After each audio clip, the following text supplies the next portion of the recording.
Hello, my name is Hannah Furchess, and I'm going to be discussing the HPV vaccine, known as Gardasil or Cervarix, and we're going to talk about the controversy over the vaccine, as well as the benefits and the side effects, and just facts that you need to know about it.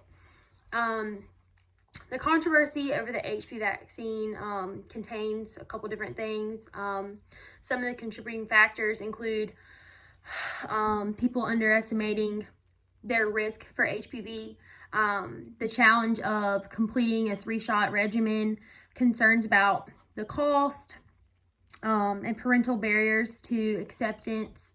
There are also just general concerns about the vaccine safety, even though the vaccine has excellent safety records.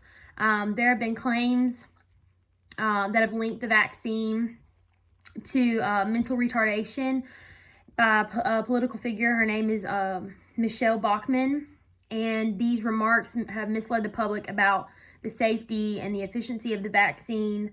And there's been other false claims. So we're going to talk about what HPV is, what the vaccine is, the benefits and side effects. And HPV is the most common sexually transmitted infection.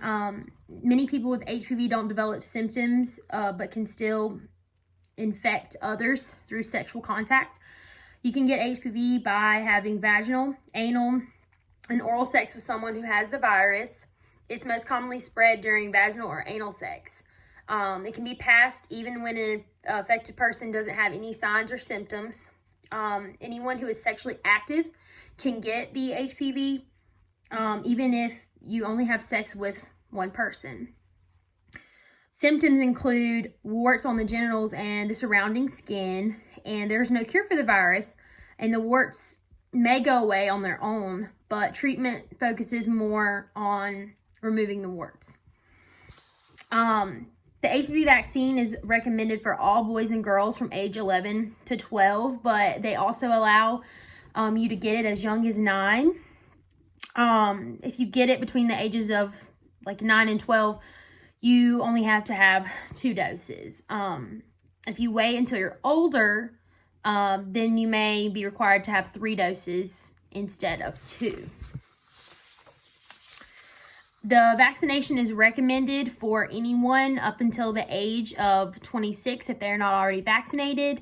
After 26 years old, it's not recommended anymore because it's, there's a chance that it could be too late or it may be ineffective. The reason that the vaccination is so important is because we know that vaccinations are preventative measures, and HPV infections can cause cancer. It can cause cervical precancers, and those are abnormal cells on the cervix that lead to cancer, and those numbers have dropped significantly since the vaccine has been in use. Among teen girls that were infected with HPV that cause most types of cancers and warts, those percentages have dropped 86%. Among young women with HIV infections that cause HPV cancers, those numbers have dropped 71%. And among vaccinated women, the percentage of cervical precancers caused by HPV type infections have dropped 40%. The vaccination is very safe. For the past 12 years, they have monitored its effectiveness and the risks and benefits, and it's effective, and the benefits definitely outweigh the risks. The possible side effects, just like any vaccine or medication, there can always be side effects. The side effects to the vaccination for HPV, they're mild. Those include pain, redness in the arm where the shot was given, dizziness or fainting, nausea and headache. For dizziness and fainting, usually the nurse will just have the client lay down during the vaccination, just for safety reasons.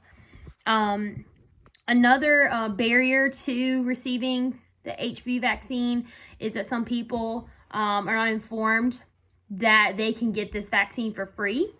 The Vaccines for Children program, the VFC, they help families and eligible children who might not have access to this vaccine.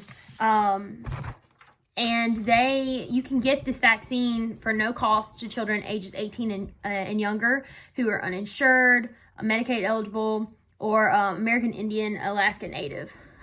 This information was obtained from the CDC's website, cdc.gov, and also from the AMA Journal of Ethics.org.